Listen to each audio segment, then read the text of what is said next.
جب مر گئے اپنے جتنے چاہیے تھے، اب سوچا کہ یہ پھر نہ پھر جائیں، پھر وہ بحال کر دی۔ یہ ہے وہ بات جس کو اقبال کہتے ہیں عقل خودبین، کہ عقل جو ہے نا یہ اپنا نفع سوچتی ہے، جب وہی کو چھوڑ دیتی ہے۔ ہر چلاک آدمی اپنا فائدہ سوچتا کہ اس طرح کا قانون بناؤں میری پارٹی کو فائدہ ہوگا، میرے تخت کو فائدہ۔ قانون کچھ نہیں ہوتا، قانون نام رکھ دیتے ہیں ہوتی خواہشات کی پرستی، من مرضی۔ تو عقل جو ہے فرماتے ہیں یہ صرف اپنا نفع سوچتی ہے، سود خود بیند نہ بیند سود غیر۔ جو بنانے والے ہوں گے ان کی اکثریت اپنا نفع سوچے گی، غیر کا نہیں۔ اگر وہ مزدور ہوں گے وہ اپنی مرضی کا قانون بنائیں گے، اگر چھوڑ دیں سرمایہ دار ہوں گے وہ اپنی مرضی کا بنائیں گے۔ وہی ہے خدا جو ہے، چونکہ اللہ بے نیاز ہے، اس کا تو کوئی کام اٹکا ہوا نہیں ہے، اس کی نظر میں سارے بندے یکساں ہی ہیں۔ وہی حق بینندہ سود ہما، اللہ کی وہی جو ہے کلام وہ سب کا نفع سوچتا، امیروں غریبوں کا، کمزوروں کا، بڑوں کا۔ اس میں در نگاہ اچھے چھوٹے بڑے سب اس کی نظر میں ایک ہوتے ہیں۔ اس لیے دین کہتا ہے کہ صرف تکوینی شرک جو ہے نا کہ اللہ کے سوا کسی سے مدد نہ مانگو، وہ بھی بڑی گمراہی ہے۔ مگر یہ جو کوئی انسان ہو کر انسان پر اپنی حکومت کرے، یہ اس سے بھی بڑا ظلم ہے۔ یہ جو ملوک جو ہیں، بادشاہ جو ہیں، ہمیشہ لوگوں کو اپنے بندے بنا کے رکھتے ہیں، اور کبھی کبھی یہ سجدے بھی کرواتے ہیں۔ اور ایک بڑی بات قابل توجہ، فرعون اور جو تھا نمرود، انہوں نے اپنے آپ کو الہ نہیں کہا، کہیں نہیں آتا کہ انہوں نے کہا الہ، وہ کہتے رب، ہم تمہارے رب ہیں۔ تو رب یہی تھا کہ وہ اس معنی میں کہ ہم تمہارے سیاسی حکمران ہیں، ہمارے ہاتھ میں اقتدار ہے، دریا اور نہریں ہمارے زیر حکم چلتی ہیں، اس لیے قانون ہم بنائیں گے، جو ہم کہیں گے ہماری مرضی قانون ہوگی۔ انبیاء کہتے تھے نہیں، جو خدا ہے زمین و آسمان کا بنانے والا، اسے ہی حق پہنچتا کہ وہ بندوں کے لیے قانون بنائے، کوئی قانون نہیں بنا سکتا۔ تو سیاسی دائرے میں تو یہ لوگ ملوک بن جاتے ہیں، بادشاہ اپنی مرضی پر لوگوں، اور مذہبی دائرے میں یہ جو آپ ملا کہتے ہیں، ٹھیک اب یہ لفظ برے معنوں میں آ گیا، یہ بھی اپنا راج چلاتے ہیں، حلال و حرام اپنی طرف سے کرتے ہیں، خود گھڑ لیتے ہیں حدیثیں اور مسائل، اور لوگوں کا کہتے ہیں یہ اللہ کا حکم۔ اللہ نے ان کا بھی ذکر کیا نا کہ احبار اور رحمان جو تھے یہود نصارہ کے، خود ہی دین بناتے تھے مگر کہتے تھے یہ اللہ کی طرف سے۔ تو یہ بھی بندوں پر خدائی کرتے ہیں، خدا کے نام پر۔ ہاں، بادشاہ تو چلو اپنے زور سے کرتے نا، یہ خدا کا نام استعمال کرتے کہ دین ایسا کہتا ہے، حالانکہ دین نہیں کہتا۔ اللہ نے پہلے پارہ میں کہ اپنے ہاتھ سے کمبخت لکھ لیتے ہیں کتابیں، اور پھر وہ لوگوں کو سناتے ہیں۔ ان کے بڑے بھی لکھ کر دے جاتے ہیں نا، جو جھوٹے تھے کذاب اور وضاع، وہ بھی باتیں گھڑ کر لکھ جاتے ہیں۔ میرے سامنے اس وقت ذہن میں ایک قصہ، ہندوؤں میں ایک گروہ اٹھ کھڑا ہوا، ذرا سوچنے سمجھنے والا بن گیا، آریہ سماج کہتے ہیں۔ اب پرانے جو سناتن دھرمی ہندو تھے وہ تو ایسے ہی تھے جیسے ہمارے عوام ہیں، بتوں کی پوجا اور بس پنڈتوں کو پوجنا، یہ کچھ باغی سے ہو گئے۔ تو انہوں نے کہا یار یہ کیا ہے کہ مردہ مرد ہے، اس کے بعد یہ تم خیرات کرتے ہو اور برہمن لے جاتے ہیں، کچھ نہیں، یہ ڈھونگ ہے، آدمی نے جو عمل کیے ہیں وہی سارے ملیں گے۔ تو دیانند لکھتا ہے ستارہ پرکاش میں کہ ایک شخص تھا، وہ مرنے کے قریب ہوا تو اس کے بیٹے کے پاس ایک گائے تھی، اس پر ہی ان کا گزارا تھا۔ اب برہمن کی بھی نظر تھی کہ یہ گائے لینی ہے۔ جب مرنے کا وقت آیا وہ گیا، اس نے کہا بچہ راستے میں ایک ندی آتی ہے، وہاں روحیں گوتے کھاتی ہیں، اگر گو دان کی ہو نا، گائے دی ہوئی اللہ کے راستے، پھر وہ دم پکڑ کر وہ ندی پار کر جاتا، ورنہ وہی بیچارہ ڈبکیاں کھاتا، دو اپنے باپ کے لیے گائے۔ اس نے کہا پنڈت جی میں اور کچھ دے دیتا ہوں، یہ بچوں کا گزارا اسی پر، مگر نہیں پنڈت نہیں باز آنے والا تھا۔ اس نے کہا نہیں دینی پڑی۔ لوگوں نے کہا چھوڑ یار، تیرا باپ جو ہے اس سے بڑھ کر ہے گائے، دے دے۔ دے دی اسے، باپ مر گیا۔ کچھ دن تو گزارا کیا اس نے، مگر وہ کھیتی باڑی کے لیے جاتا تھا، پیچھے نہ لسی گئی نہ دہی، تنگ ہوا، آیا، ہاتھ میں پرانی تھی، اسی طرح وہ برہمن کے گھر چلا گیا۔ وہ برہمن دو رہا تھا دودھ بالٹی میں، تو اس نے کہا پنڈت جی، پہلے تو اس نے بڑا استقبال کیا، آؤ یجمان آؤ۔ اس نے کہا یجمان ٹھیک ہے، یہ دودھ بھی اٹھاؤ، گائے بھی کھولو، چلو میرے ساتھ۔ کہ توبہ توبہ توبہ، کیا کر رہے، کفر بک رہے، خیرات کرنے کے بعد لیتے۔ اس نے کہا پنڈت جی بات سنیں، اگر کوئی ایسی ندی تھی، اب بھی گائے آپ کے پاس نا، تو ابا جی مجھے پیغام بھیج دیتے، میں گائے لے جاتا، ندی پار کرا کر اپنے گھر لے جاتا۔ اب بھی گائے کہیں گئی تو نہیں، آپ پار کرائے میں بھی پار کرایا۔ او نہیں، کتابیں دیکھو بزرگوں نے لکھا یہ، وہ کہنے گا بزرگی کنجر آپ کے ہی تھے، وہ اسی لیے تو لکھ گئے کہ لوگوں کو لوٹو، رکھو پوسیاں اپنی، میں نہیں ان باتوں کو مان.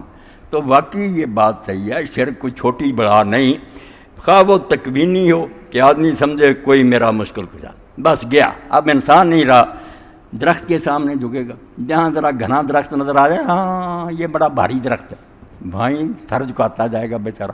کہیں جھنڈیاں لہرا رہی ہوں گی کسی جھاڑی پر، یہاں بھی کوئی بزرگ دفن ہے، ڈرائیور بھی سلام کر کے گزریں گے. یعنی انسانیت تباہ. وہ نوبت آ جائے گی جو اقبال کر، میں تو کسی کتے کو نہیں دیکھا کہ وہ کسی کتے کے سامنے سر جھکاتا. تم انسان ہو کر اپنے آپ کو ذلیل کر، مگر یہ شرک ذلیل کراتا. ہاں پہلے غلط بات اسے بتاتے ہیں، برباد ہو جاؤ. تو پھر یا وہ مددیں مانگنے کے لیے سارا مال نظروں نیازوں میں دے دیتا، یا ایسے لوگ مل جائیں جو حکمران ہوں، وہ ٹیکس لگا کر لوگوں کے کمرے توڑ دیں گے کہ ہم ذل اللہ ہیں، خدا کا سایہ ہیں زمین پر. یا یہ دوسرا گروہ پھر مذہبی پیشواؤں کا ہوگا. انہوں نے بھی جھوٹی رسمیں اتنی گھڑی ہیں کہ جس میں جان ہی نہیں چھوٹ. پتہ نہیں آپ اس سے متعارف ہیں نہیں، 40 دن روٹی لیتے تھے. جب کوئی مر جاتا تھا نا 40 دن وہ بیچارے پھر چاول اور پراٹھے اور سب کو پکا کر مولوی صاحب کے گھر بیچتے تھے. اور 40 دن کے بعد آج دی روح ودا ہوئی ہے، میں نے دعا کر دی ہے، آج وہ چلی گئی. اور اس پر ایک مولوی صاحب روشن الدین تھے رحمۃ اللہ، انہوں نے انہیں ذلیل کرنے کے لیے حکایت لکھی کہ مولوی صاحب جو تھے نا وہ چلے نا وہ کھانے، تو انہوں نے کہا تو یار 40 دن ختم ہو گئے، کیا کریں. دروازے پر گئے تو کھانا تو انہوں نے اچھے طریقے سے ٹکا دیا کہ یہ بھی ذہن، اور بے ہوش ہو گئے، ہاتھ پاؤں مارنے لگے. وہ گھر والے آئے، انہوں نے کہا مولانا کیا ہوا؟ انہوں نے کہا ہونا کیا یار، میں آپ کی روح کو ودا کر رہا تھا. اس نے دھکا دیا، دوبارہ گھر میں داخل ہو. تو کہنے لگا پھر کیا؟ کہنے لگا اب 40 دن اور روٹی دو. یعنی جہالت کا ناجائز فائدہ اٹھا. اور یہ بالکل صحیح بات ہے کہ جہاں علم نہیں وہاں ایسی بات. نور کی بات آپ سب کر رہے تھے، روشنی نہ ہو تو آدمی نہیں تاریکیوں میں بھٹکتا رہتا. تو ایک تو فرمایا جو بیت اللہ جاتا ہے مانتا ہے کہ یہ اللہ کا گھر، ہم ساری دنیا کے لوگ ایک خدا کے پرستار ہیں، وہی ہمارا حاکم و مالک ہے. تکوینی لحاظ سے بھی کہ کسی کے ہاتھ میں ہماری قسمت نہیں ہے، کوئی نہیں ہمارا کچھ بگاڑ سکتا، نہ ہمیں کچھ دے سکتا، اور نہ قانون سازی میں ہم کسی کو شریک کریں گے، نہ ہمارے لیے کوئی حکمران قانون بنا سکتا، نہ کوئی مولوی بنا سکتا. جو اللہ نے اپنے رسول کے ذریعہ نازل کر دیا بس قانون پر، ان کا کام ہے اس کو نافذ کریں. اپنی طرف سے قانون سازی اگر یہ کریں گے یہ خود بت بنیں گے، اور ہم ان کی بات مانیں گے تو مشرک ہوں. تو ایک تو ابلیسی فتنہ جس نے زمین کو برباد کیا وہ شرک کا، بے شمار شاخوں میں اب بھی ختم نہیں ہوا، زمین بڑھی ہوئی. اور ایک فتنہ جو ہے یہ وطنیت کا، نیشنلزم، کہ اولاد آدم کو ٹکڑے کر دیا. اور جدید تہذیب نے تو اتنا اس کو پھیلایا نا کہ بھائی تم لوگ ترک ہو، تمہارا عربوں سے کیا تعلق، ہمیں یہ سب دیا گا، سب سے پہلے پاکستان، باقیوں کی فکر چھوڑو اپنی فکر کرو.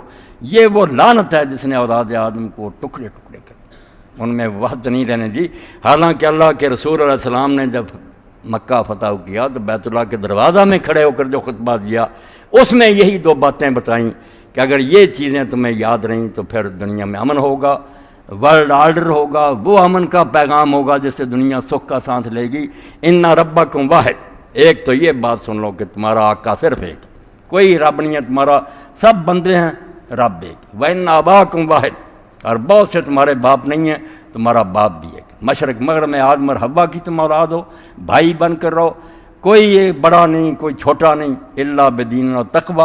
نیکی میں کوئی بڑھ جائے گا تو شابش، وہ آگے چلا جائے گا، مگر کوئی نہ نسل پر فخر کر سکتا ہے، نہ رنگ پر، نہ وہ کسی ملک پر. مگر یہ تازہ بدھ جو ہے نا، ان تازہ خداؤں میں بڑا سب سے وطن ہے. ہمارا تو مسلمانوں کا سارا ستیاناش اسی نے کیا نا کہ کرنل لادنس درویش بن گیا، عربوں جیسے جبے پہنے، عربی میں مہارت حاصل کر رہی، ان کے کان بڑے شریف مکہ اور ان کی اولاد کے کہ ترک آپ کے کیا رکھتے ہیں، آپ عرب ہیں اور آپ کے گھر سے دین نکلا، ہمارا ساتھ دیں، ان کے خلاف بغاوت کر دیں، ہم یہ علاقے آپ کو اور آپ کے بیٹوں کو دیں گے، عربوں کی آزاد ریاست بنے گی. اس چکمے میں آگ نہ ریاست بنی، فرانسیسیوں نے، برطانیہ سب نے وہ ٹکڑے بانٹ لیے، کئی مدت تک حکومت کی، اب تک بھگت رہے ہیں. اور ترکوں کے ساتھ جو ظلم اور زیادتی کی وہ بھی.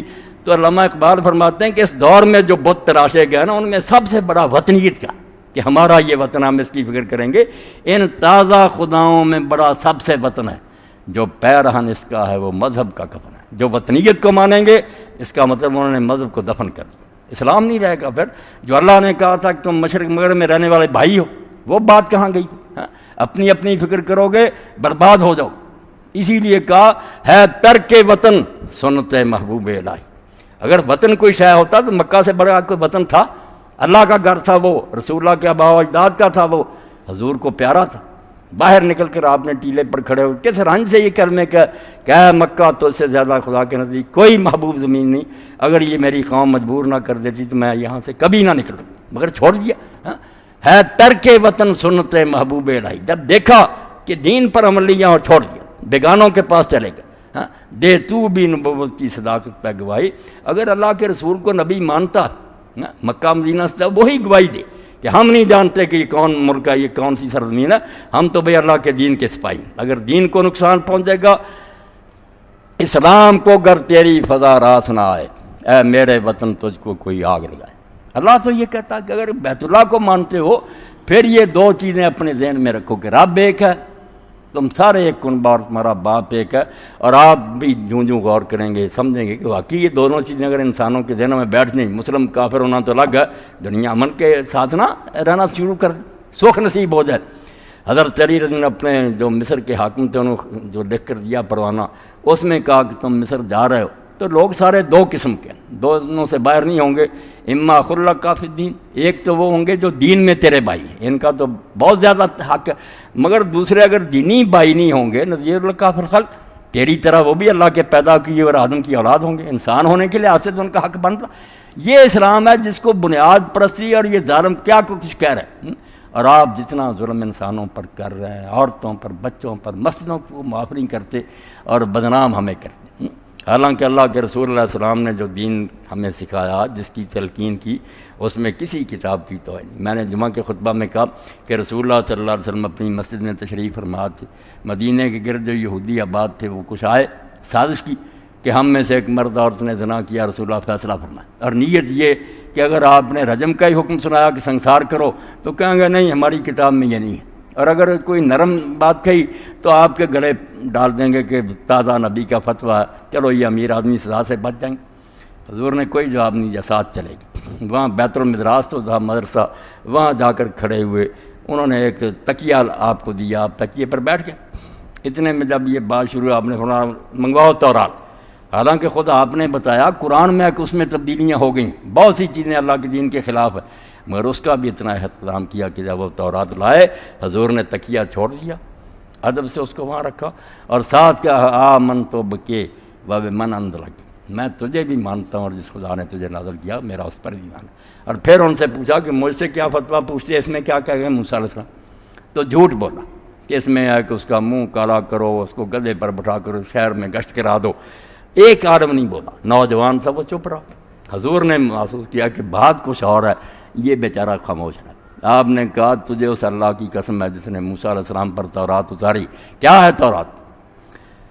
تو اس نے کہا اللہ کے رسول اگر آپ اتنی قسم نہ دیتے بڑی تو ہم نے دیر سے یہ مسئلہ چھپا رکھا، لوگ زنا کرنے لگے امیر، ہم نے ان کی خاطر وہ بات بنا لی کہ چلو منہ کڑا کرو پھرا دو، بات یہی ہے جو آپ فرما رہے ہیں کہ سنسار کرنے کا۔